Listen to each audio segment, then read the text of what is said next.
Oke.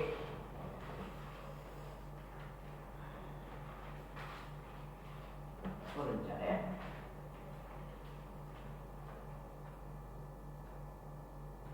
Nah, inilah kita mainkan ya.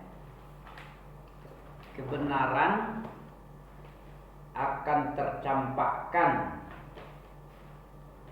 Kenapa? Akan kebenaran tercampakkan karena kedengkian. Apa dengki? Iri. Kedengkian, hasad, nggak senang orang mendapat nikmat misalnya, itu dengki namanya. Sifat dengki sama dengan sifat unjuk rasa. Kepada siapa dia unjuk rasa? Demonstrasi kepada, tahu dia? Hakikat daripada orang hasad dengki itu sama dengan mengajukan protes terhadap takdir dan kehendak Allah. Ya begitu. Orang yang suka dengki, iri, nggak senang melihat kawan SMS dia, tahu itu SMS. SMS itu senang melihat susah melihat orang senang. Itu SMS. Itu sama dengan protes terhadap ketentuan dan kehendak Allah, memberontak kepada takdir. Allah kan punya takdir, dia punya qada dan qadar. Rukun iman, rukun Islam itu. Deh, meyakini Allah memiliki takdir baik dan buruk, itu ketentuannya dari Allah seluruhnya. Di mana antum dapati? Meyakini Allah punya takdir. Dalam surah Al-Qamar ada ayat berapa itu? Ayat 53 dan 48. Kurang lebih gitulah akhir-akhir ayat. 5 atau 10 ayat terakhir. 7 ayat terakhir. Wa kulla syai'in khalaqnahu biqadar. Apa artinya itu? Wa kulla syai'in khalaqnahum biqadar. Ya. Itu segala sesuatu, Allah menciptakan segala sesuatu ada kadarnya, ketentuannya. Takdirnya ada, otak ada. Apa artinya? Baca tengok. Itu rukun iman yang ke-6 itu, yang terakhir. Wa tu'mina bi qadari khairi wa syarri. Wa tu'mina bi qadari khairihi wa syarrihi. Apa artinya itu? Kamu meyakini bahwa Allah memiliki ketentuan, baik itu baik ketentuan itu maupun buruk, semua datang dari Allah. Karena Allah sendiri berpesan, berfirman di dalam surat Al-Qamar. Dah tengok. Ayat berapa itu? Inna kulla syai'in khalaqnahu biqadar. 43 ke 48. Coba tengok. Al-Qamar, sesudah Rahman. Surat sebelum Ar-Rahman, surat 54. Ya. Itu dalil tentang qada dan qadar. Jadi kedengkian merupakan protes terhadap ketentuan Allah tentang seseorang dapat nikmat atau tidaknya. Ya, miskin atau kaya itu dari Allah seluruhnya. Jadi kebenaran tercampakkan karena dengki, karena hasad dan kesombongan. Ini judulnya dari Ustadz Abdul Abbas Muhammad Ihsan. Ya, ada. Ya, coba kita baca.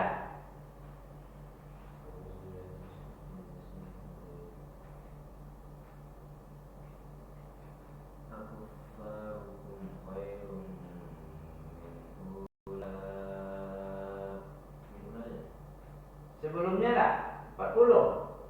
Inna kulla syai'in. Ayat-ayat terakhir itu ayat ke-10. Inna 49.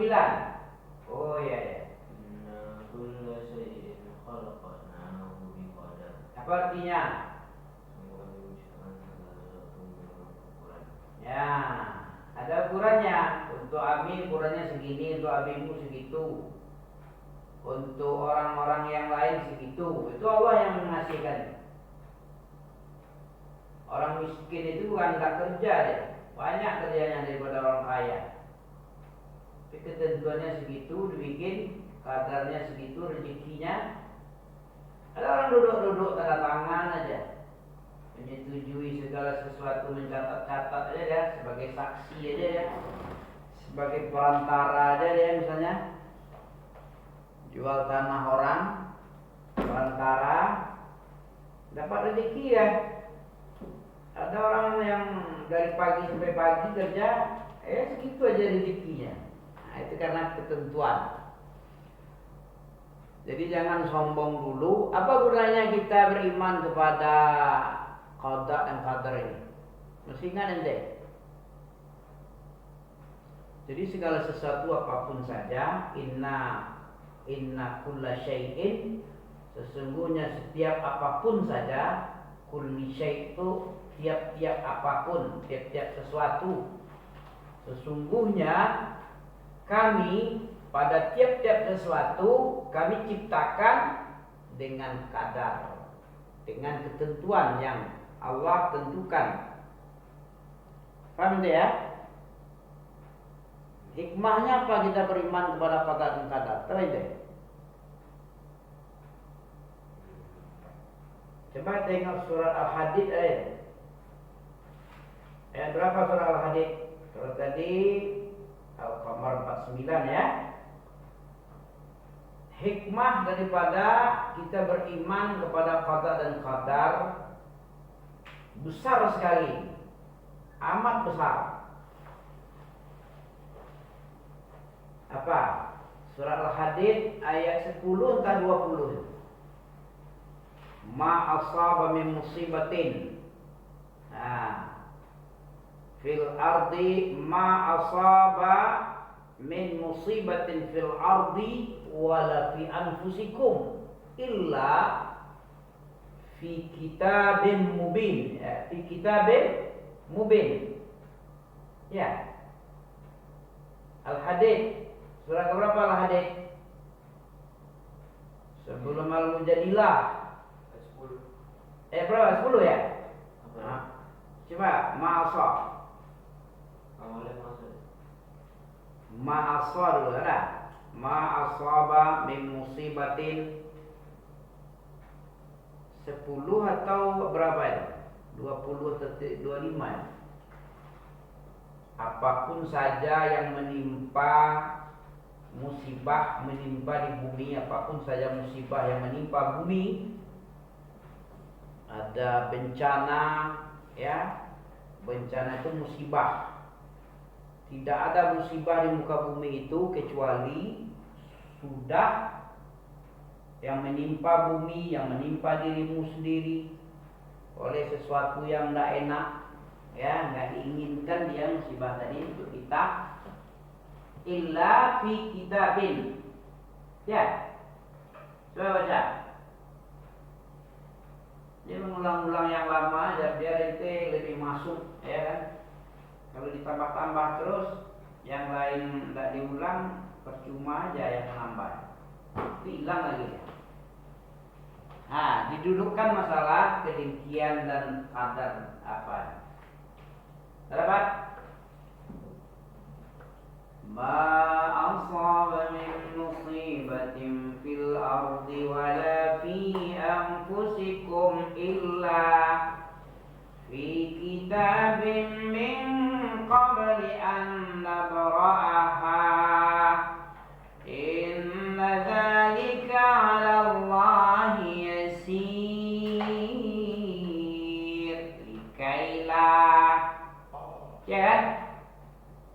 Gak dapat juga sama ente.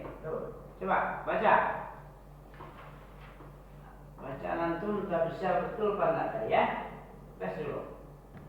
Ma asaba min musibatin fil ardi wala fi anfusikum illa fi kitabim min qabli an nabra'aha. Baik, Masya Allah. Inna dzalika 'ala Allahi yasir. Sudah jelas ya. Semua musibah yang menimpa bumi, yang menimpa kamu, apapun saja. Apa itu musibah? Musibah itu apa ya? Yang menimpa. Musibah itu kejadian yang akan menimpa yang terjadi, kejadian yang terjadi pada diri kita, yang menimpa diri, yang menimpa yang di bumi, yang tak diinginkan sepertinya ya. Lebih banyak pada yang tak diinginkan, tak dikehendaki. Ada juga musibah baik bentuknya, baik tapi musibah. Seperti apa contohnya, teknologi kan bagus ini. Musibah juga. Apapun modelnya langsung berhubungan dengan orang lain. Dia berada di kamar tapi dia bisa menjangkau ke Amerika sana ya, chattingan dengan orang jauh-jauh dari luar provinsi misalnya, dari luar kota. Itu musibah juga tuh. Walaupun dia dalam bentuk baik, tapi bisa juga musibah kalau kita tidak pandai mengendalikan. Ya, yang membuat waktu terbuang berleha-leha itu musibah juga. Ada miskin itu musibah juga, kaya juga musibah. Orang kadang-kadang nggak bisa teruji kalau dimusibahi dengan kekayaan. Dengan miskin gampang menasihati orang. Dengan yang menimpanya seperti kemiskinan menimpanya, bisa dia. Giliran kaya, payah dia kembali. Mana yang susah menasihati orang miskin atau orang kaya? Orang kaya. Mana yang bagus, kaya atau miskin? Kaya. Kaya miskin mana bagus? Kalau kaya keras hatinya, susah dinasihati. Ya kan? Kalau miskin gampang terlenyuh. Biasanya begitu. Illa rahimahullah. Kecuali yang Allah kehendaki. Ya, kebanyakan orang lulus pada kemiskinan tapi gagal dalam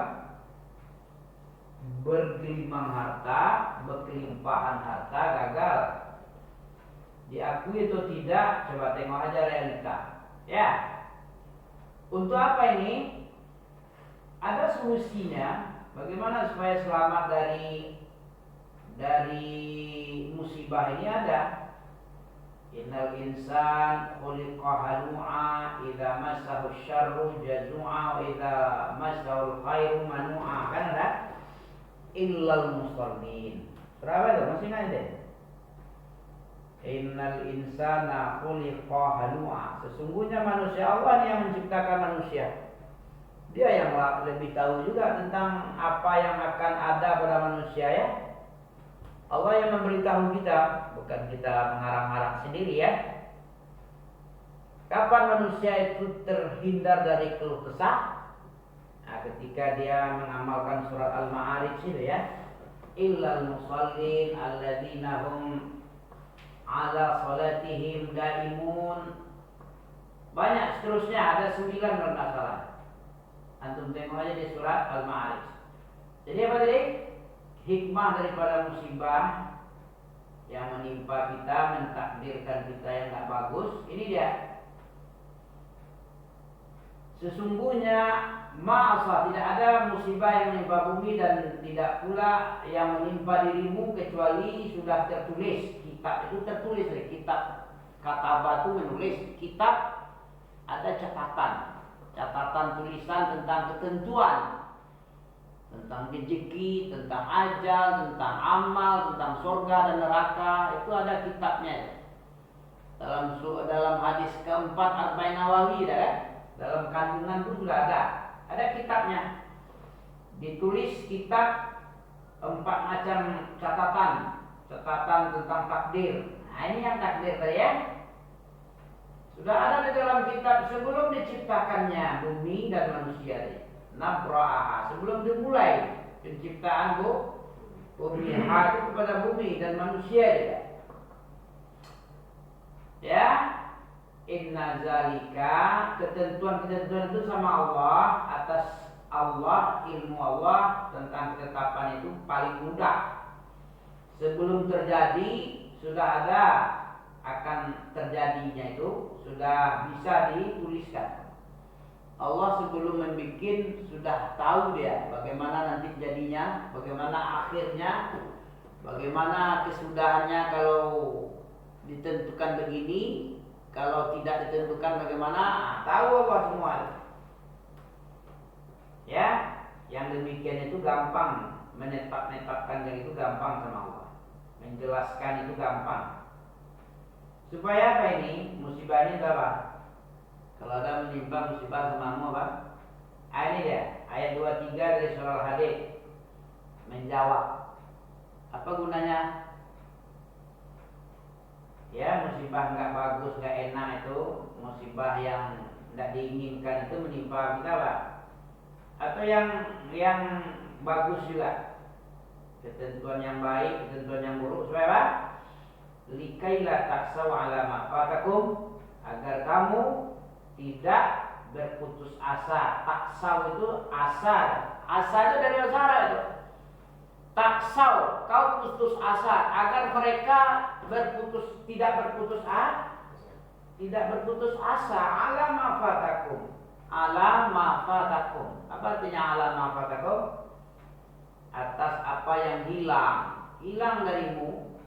Misalnya ya kayak Israel sekarang kan, kayak penduduk Palestina, hilang semuanya, pakaiannya hilang, rumah tempat tinggal hilang, segala hilang, harta benda hilang, ibu bapak hilang, anak suami hilang. Nah, supaya apa? Makanya orang yang beriman kayak orang Muslim Sunni Palestina, dia tenang-tenang aja. Musibah apapun kalau berilmu dia tentang surah Al-Hadid ayat 23 ini, dia akan tenang dia. Begitu juga ente kalau berilmu tentang ini, ada yang musibah menimpamu, entah tinggal kelas misalnya, entah ada musibah tabrakan, pokoknya diinginkan di jalan raya. Itu sudah terjadi dan ditulis itu, sebagaimana dalam surah Al-Hadid ayat 22 ya. Apa gunanya? Apa hikmahnya? Likailah tasawala mafatakum, agar supaya mereka itu tidak putus asa atas apa yang hilang dari mereka, dari kamu. Ala mafatakum, apa yang luput, yang hilang darimu. Wala tafrahu bima atakum. Nah, kalau yang enggak enak, kamu enggak putus asa. Kalau yang bagus-bagus, kamu enggak terlalu bangga-bangga. Orang yang beriman dia enggak mau dia berbangga-bangga kayak orang kafir banyak ya. Enggak boleh itu.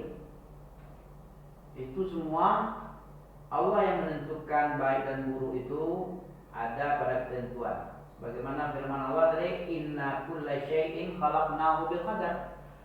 Ayat Al-Qamar 49. Ini yang penting. Kamu dudukkan dulu ya. Antum dudukkan tentang rukun iman yang keenam. Siapapun saja yang tidak beriman ya kepada rukun ini, bahaya. Orang yang kayak gini, orang yang otaknya ya kosong ini. Bawaannya pun bawaan apa ya? Ya bawaan orang sombong, orang kerdil. Ya. Tapi kalau orang berilmu, dia memandang segala sesuatu itu karena ini adalah ketentuan dari Allah. Segala puji bagi Allah. Kalau yang bagus, puji Allah. Kalau tidak bagus menimpa, sabar dia. Dia harapkan pahala musibah itu adalah kasih sayang Allah di surga.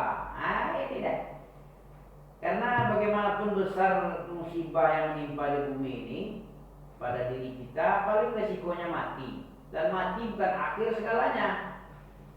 Mati itu awal dari pembalasan. Ya. Mati adalah awal daripada akhirat. Awal pembalasan akhirat.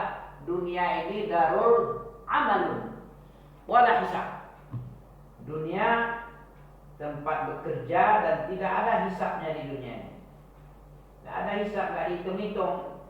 Orang yang banyak duit bisa membeli hukum, bisa membeli keadilan, bisa memesan. Ya, apapun yang dikerjakannya bisa dipesan. Dia korupsi banyak-banyak, kasih aja, bagi aja, tutup mulut ini, tutup mulut itu. Ya udah, selesai itu. Masuk dari depan, keluar dari belakang dia. Lalu sebentar ditahan, suruh dia keluar ke negeri. Gak tahu orang. Nah, dunia ini tempat beramal, tapi bisa bebas kita. Gak ada penghisaban, perhitungan apa-apa. Di akhirat kebalikan. Apa kebalikan di akhirat? Tahu ente? Kebalikan dunia apa akhiratnya? Hah? Balas aja yang ada. Kalau di dunia ini balasannya nggak ada. Apapun antum bikin ada balasannya. Bisa gratis, free. Nggak ada. Apapun yang dikerjakan, amal apapun, kalau kita pandai-pandai gampang itu. Di akhirat beda. Ya, dihitung seluruhnya. Latus alumna yauma idzin anil na'im. Dan tidak bisa kita mendelek, ya, beramal menghapus. Sudah ada ketentuannya itu. Ya, sudah ditetapkan ini kalau banyak pahalanya fi 'ishatir radiyah. Siapa yang ringan amalannya bahwa wa ummuhu hawiyah. Nah, itu aja. Hisab tanpa bisa lagi beramal, ya. Di akhirat itu pembalasan saja lagi. Tapi tidak bisa kita merubah-rubah atau menghapus-hapus daripada pekerjaan kita. Balas saja tinggal balas. Dunia itu darul jaza. Jazaan nifaqa, jazaan min rabbika ata'an hisaba.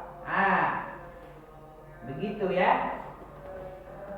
Likailah sudah ya, supaya kamu kalau dapat musibah yang jelek, kamu tidak putus asa.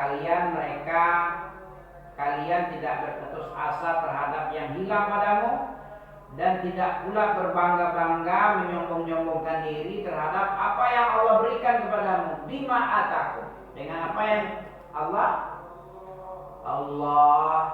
berikan kepadamu. Semuanya Allah yang mendatangkan. Wama bikum min ni'matin fa min Allah. Ya. Dan nikmat Allah bukan gratis. Sumalatus alunna, akan ditanyain ente. Sumalatus alunna yauma idzin. Yauma idzin itu akhirat. Pada hari itu, pada ketika itu, hari akhirat, ya, anin na'im, tentang nikmat-nikmat yang kamu nikmati. Ditanya, nggak gratis ya? Nikmatnya nggak gratis rupanya, walaupun kecil. Nah, hati-hati ya. Bukan aku nakuti, tapi begitulah ketentuan Allah. Biar kita tahu, biar tak kaget. Ya, ini aja kok dihitung. Ya, sebesar biji zarah aja kok. Faman ya'mal mithqala dzarratin syarran kok yarah pula, ya. Amal yang bagus walaupun kecil nampak balasannya. Amalan jelek walaupun kecil nampak juga balasannya. Ya, surah apa itu? Faman ya'mal mithqala dzarratin. Surat Al-Zalzalah. Terlambat kali. Sedikit ilmu nanti kalau terlambat-lambat, ya. Tidak putus asa terhadap yang hilang dari kita, tidak bergembira ria, tidak menyombongkan diri terhadap apa yang Allah berikan kepada kita, dan Allah tidak suka. La yuhibbu. Ini asal tahu aja, Allah nggak menyukai. Siapa yang Allah sukai? Kalau nggak suka berarti murka ya.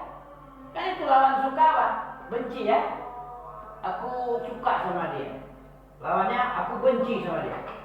Sesuatu yang Allah benci sama kita tentu nggak boleh. Kita diingatkan agar dijauhi. Agar dijauhi, menyombongkan diri, membangga-bangga, putus-putus asa. Tak boleh putus asa. Tidak ada yang putus asa kecuali iblis atau orang kafir. Tidak ada yang bangga-bangga kecuali orang yang mukhtalin fakhur. Semuanya itu nggak disukai. Innallaha wallahu la yuhibbu kulla mukhtalin fakhur. Ya, sedikit aja. Kebenaran akan tercampakkan dengan dengki. Kedengkian itu seperti siapa? Contohnya Yahudi itu hasad mendengki ya. Tidak suka terhadap kenabian, nikmat kenabian terakhir itu kepada Nabi Muhammad. Jadi nggak percaya dia dengan Nabi, ditolaknya Nabi Muhammad jadi Nabi. Dia maunya dari keturunan Israel, ya Bani Israel. Nabi itu harus dari Bani Israel yang Ismail. Jangan dari keturunan Siti Sarah, Siti Hajar ya. Kalau Siti Sarah, Ishak anaknya. Kalau Siti Hajar, Ismail anaknya. Nah, Ismail menurunkan keturunan cucunya Nabi Muhammad. Kalau Ishak, Yakub itulah yang Israel. Apa arti Israel kan deh? Bolehkah kita mengatakan bangsa Yahudi yang menjajah itu dibilang Israel? Keturunan Israel Yahuda ya. Yahuda anak Yakub yang bernama Yahuda. Nah, keturunan Yahuda inilah yang jadi Israel, Bani Israel. Anak Yakub itu bernama siapa? Israel itu artinya Israel. Apa Israel? Hah? Gak pernah. Israel itu bahasa Ibrani, itu Arab Ibrani artinya hamba Allah. Nama Nabi Yakub itu Israel itu bahasa Israel apa itu? Bahasa Arab Ibrani itu yang di Syam itu. Nah, jadi namanya Nabi Yakub adalah Israel, hamba Allah. Bani Israel berarti anak keturunan hamba Allah, keturunan Ishak. Nah, dari bapaknya bernama Yahuda. Jadi kalau jadi Yahudi dia. Yahudi yang dikutuk oleh Allah dia karena banyak sekali pelanggarannya. Disebabkan selalu berbuat menyimpang, selalu durhaka, diharamkan yang baik-baik sama dia. Tenangkan aja sama dia yang jelek-jelek. Ya, yang bagus-bagus haram, diharamkan untuk dia. Tidak mau dia mengamalkan yang jelek-jelek. Itu yang gandrung dia, aniaya, memblokir makanan orang, membuat orang menderita habis. Itu yang digandrungi sama orang yang sudah terbalik hati dia karena kutukan Allah. Nikmat-nikmat yang Allah limpahkan kepada umat manusia tidak terhitung jumlah dan jenisnya. Di antara nikmat paling agung apa itu? Ya, adalah diciptakan mereka itu di atas fitrah yang mulia, sebagai firman Allah, fitratallahi allati fataran nasa 'alaiha. Allah tetapkan manusia itu di atas fitrah Allah yang telah menciptakan manusia. Jadi menciptakan manusia itu Allah letakkan pada penciptaan. Ya, menurut yang Allah ciptakan, yang menurut Allah suka, Allah yang inginkan. Surah Ar-Rum ayat 30. Di antara fitrah yang Allah ciptakan umat manusia di atas adalah mencintai kebenaran dan mencarinya. Nah ini, kalau antum mencintai kebenaran, itu adalah fitrah yang paling agung. Kalau antum suka mencari kebenaran ini, itulah yang fitrah sebenarnya. Di situ letak nilai manusia itu. Cinta kepada kebenaran. Kalau menginjak-injak kebenaran, walaupun dia siapa saja, walaupun orang RI 1 dia, RI 2 dia misalnya, Ulama apapun dia kalau sudah menyesat, menginjak kebenaran, mengambil kebatilan, sudah nggak ada harga ya. Tapi kalau dicari kebenaran, nah ini baru bagus. Syekhul Islam Ibnu Taimiyah berkata, hati adalah makhluk yang mencintai kebenaran. Orang yang nggak mencintai kebenaran nggak ada hati ya. Sampai hati ya, itu hatinya nggak main ya, mati mungkin ya. Sakit terus mati, nggak diobati mati ya.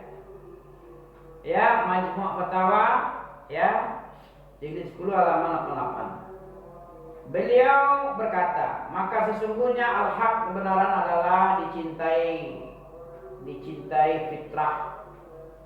Ya, al-haq kebenaran itu dicintai fitrah yang baik. Ya, fitrah yang baik mencintai kebenaran.